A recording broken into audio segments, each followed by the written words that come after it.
everybody joining us here. Welcome to the black carpet. Hello po sa inyong lahat. Wow, ano sabihin ko?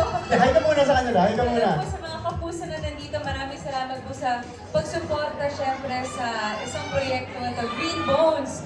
Syempre dito si Ruru Madrid at syempre ang Jonathan Bailey ng Pinas, ano? Ang Jonathan Bailey ng Pinas, Sir Dennis Filioso. Grabe yun. I'm so kidding. Okay. Ayun.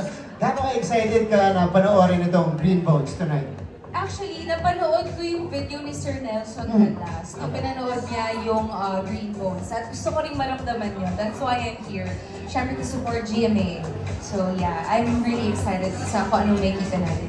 Okay. Kaylin, again, you can invite everybody to catch Green Bones before you go here in our waiting area. Sige. Again, maraming salamat po sa pagsuporta ng Green Bones at sana po sabihin niyo po sa inyong mga ka-office mates, sa inyong barkada, sa inyong buong pamilya, sa inyong buong barangay na panoorin ang Green Bones ngayong darating na Pasko. Pasko. Tama. Yes.